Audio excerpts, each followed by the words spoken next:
The tube gave way. The rabbit slammed into my left hand while the other end of the rubber whipped my right wrist. My arms flew out in opposite directions, crashing into the ground.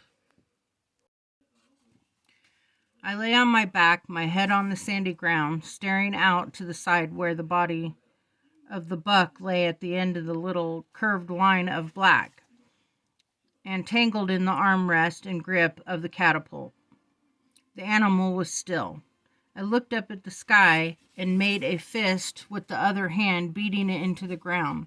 I looked back at the rabbit, then got up and knelt over it. It was dead and had rolled. It was dead. The head rolled slack, neck broken when I lifted it. The left haunch was matted red with blood where my pellet had hit it. It was big, size of a tomcat, the biggest rabbit I'd ever seen. Obviously, I'd left the rabbits alone for far too long. I'd have known about its existence.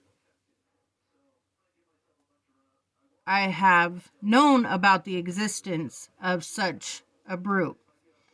I sucked at the little trickle of blood from my finger. My catapult, my pride, my joy, and my joy, the black destroyer, itself destroyed by a rabbit. Oh, I suppose I could have written off and got a new length of rubber, or got old Cameron in the ironmonger's shop to find me something, but it would never feel right again. Every time I lifted it to aim at a target, living or not, this moment would be at the back of my mind. The black destroyer was finished. I sat back in the sand and looked quickly around the area. Still no other rabbits. Hardly surprising. There was no time to waste. There was only one way to react after something like this. I got up, retrieved the rifle, laying half buried in the sand on the slope, went to the top of the hill, looked around, then decided to risk leaving everything as it was. I cradled the gun in my arms, set off at emergency speed, hurtling down the path back to the island at maximum, trusting to luck and adrenaline that I wouldn't put a foot wrong and end up lying gasping in the grass with a multiple fracture of the femur.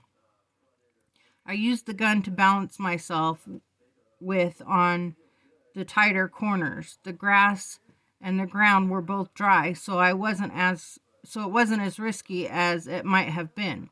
I cut off the path proper and charged up over the dune and down its other side to where the service pipe carrying the water and electricity to the house appears out of the sand and crosses the creek.